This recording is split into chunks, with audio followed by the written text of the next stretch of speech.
শুধু ভক্তবৃন্দ, কোনো একটা ঘর বানাতে গেলে যেমন তার পোতা বানাতে হয়, টেন্সি খুঁজতে হয়, তারপরে ঘর হয়।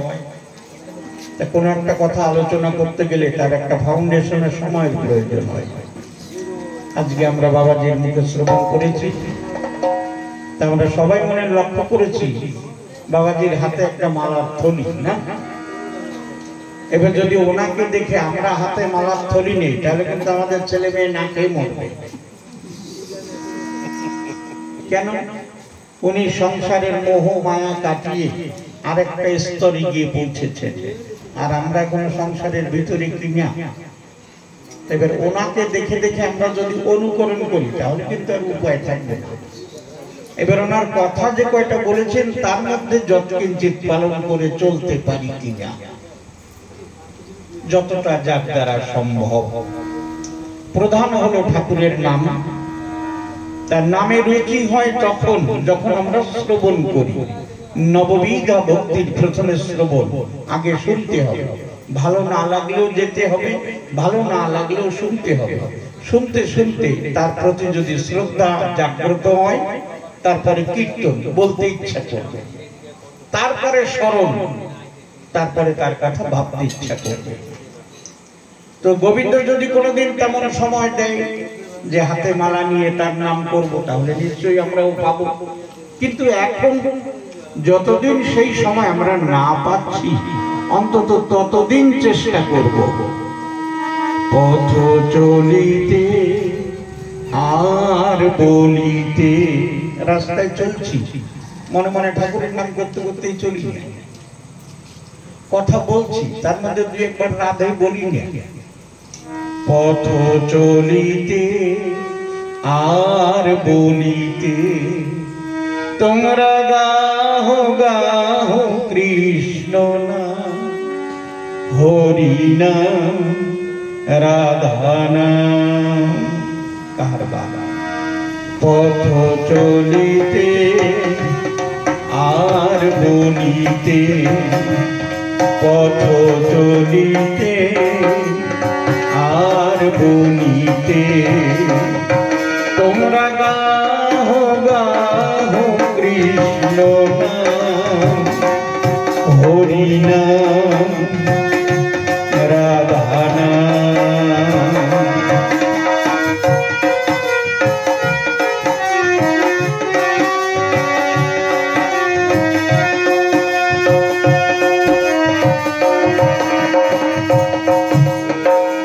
সম্মুখে আধার রাতি,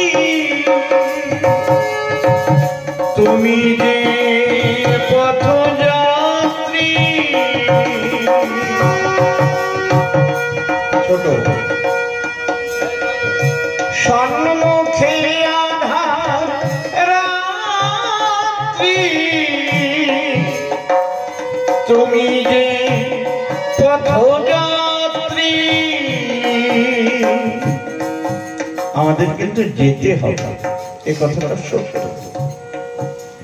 একটা সংসারে আমরা কিছুদিনের জন্য দাঁড়িয়েছি। যদি 60 বছর বয়স হয়ে থাকে, 60 বছর আগে এই সংসারে ছিলাম না, কয় বছর পরে হয়তো আর থাকবো, আবার এক সংসারে গিয়ে দাঁড়াবো, আবার সেখান থেকে আবার চলতে শুরু করব। যেদিন প্রাণ পাখি বেরিয়ে যাবে, 4 জনে কাঁধে করে আমাকে শ্মশানে নিয়ে যাবে। কত মানুষকে চিনি, গ্রামের তো সবাইকেই চিনি, কিন্তু সেই 4টে মানুষকে চিনি যে আমাকে কাঁধে নিয়ে যাবে। তাহলে তো বেঁচে থাকতে তাকে ডেকে এনে ভালো মন্দ খাওয়াতাম, তাকে কাপড় চোপড় দিতাম যে এরা আমাকে কাঁধে করে নিয়ে যাবে। কত মানুষ চিনি, কিন্তু তার মধ্যে সেই 4 জনকে চিনি না যে আমাকে কাঁধে করে নিয়ে যাবে। স্ত্রী সেদিন ঘরের থেকে গেট মানে দরজা, উঠানের দরজা পর্যন্ত যাবে, তারপরে আর যাবে না। প্রিয় পুত্র শ্মশান পর্যন্ত যাবে আমার সঙ্গে সঙ্গে, তারপরে আর যাবে না। বন্ধু বান্ধব সবাই আমার শরীরের শেষকৃত্যটুকু করে যার যার বাড়িতে স্নান করে ফিরে আসবে। এতটুকু আমার সঙ্গে এরা থাকবে, তারপরেরটুকু আমাকে একা একাই যেতে হবে। মোবাইল আসবার পরে টর্চ লাইট বন্ধ হয়ে যাচ্ছে। কোথাও গেলে আমরা মোবাইলটা জ্বালিয়ে নেই, সেদিন কিন্তু মোবাইলের আলো থাকবে না।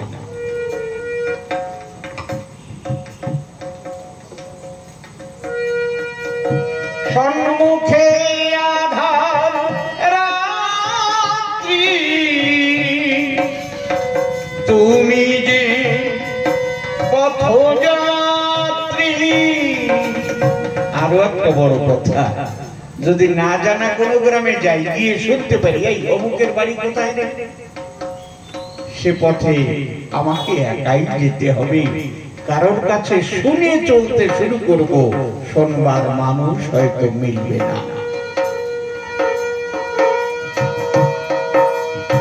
সম্মুখে আধার রাত্রি, আমি যে একা যাত্রী। তাই বলছি, পথ চলিতে আর বলিতে, পথ চলিতে আর বলিতে, তোমরা গাও গাও কৃষ্ণ হরি নাম রাধা নাম। পথ চলিতে আর বলিতে, পথ চলিতে আর বলিতে, তোমরা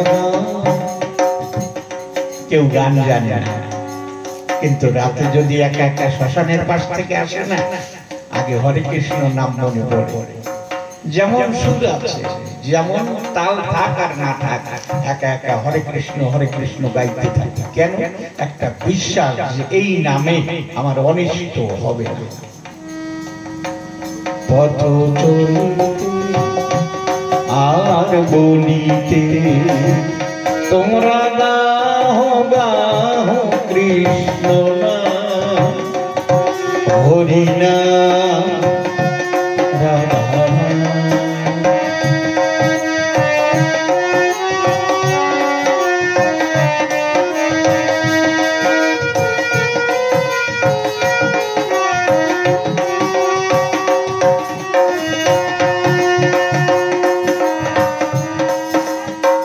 যদি সময় না পাও, নিঃশ্বাস তো আমরা সবাই নিচ্ছি, শ্বাস নিচ্ছি, শ্বাস নেওয়ার সময়টা তো সব কাজের মধ্যে পাই।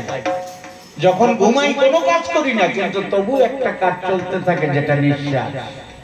ঘুমানোর পরেও চলতে থাকে। তাই মহাজন বললেন, প্রতি নিঃশ্বাসে প্রতি বিশ্বাসে প্রতি অস্থিতে প্রতি তন্ত্রীতে,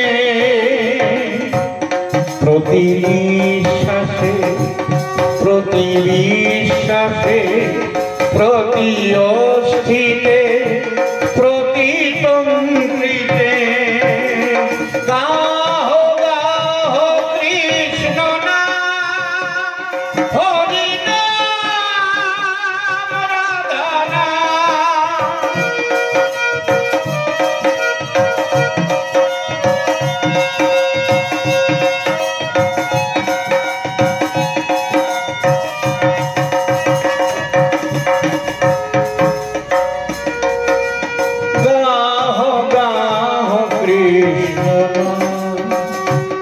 হরি নাম রাধা নাম।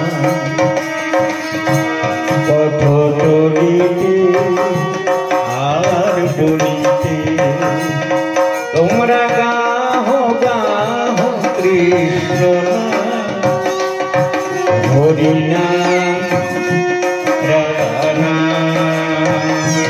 পথ চলিতে আর বলিতে, পথ চলিতে আর বলিতে, তোমরা গাও গাও কৃষ্ণ নাম হরি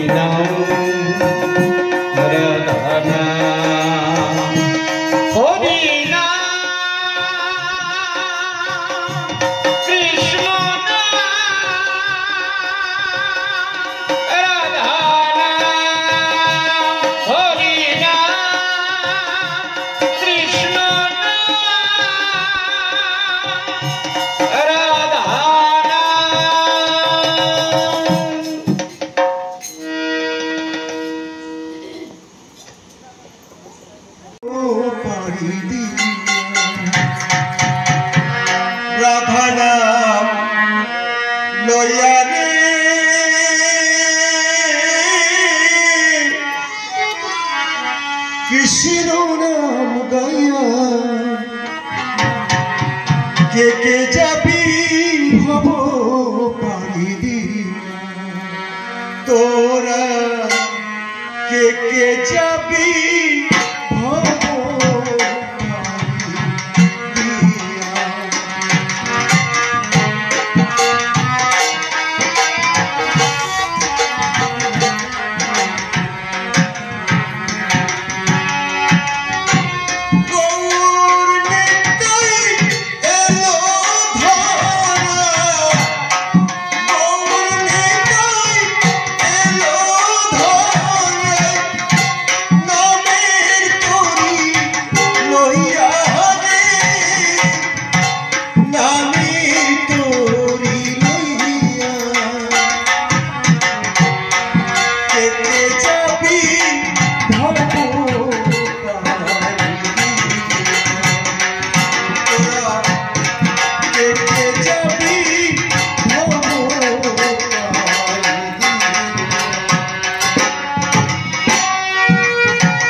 সংসারে শিয়া রইলি মায়াতে মজিয়া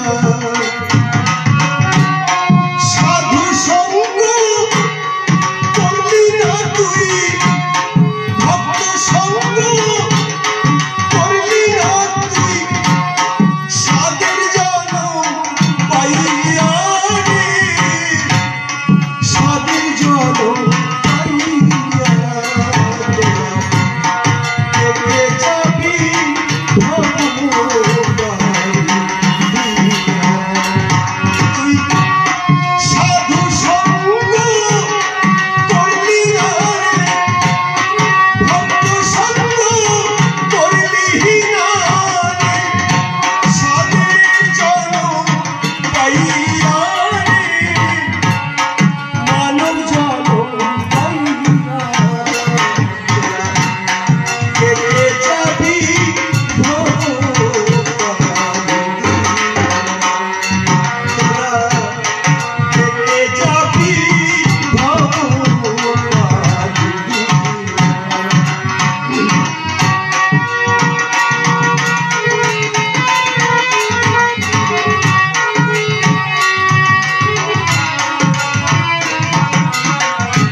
যে পাঠালো ধরায় পরে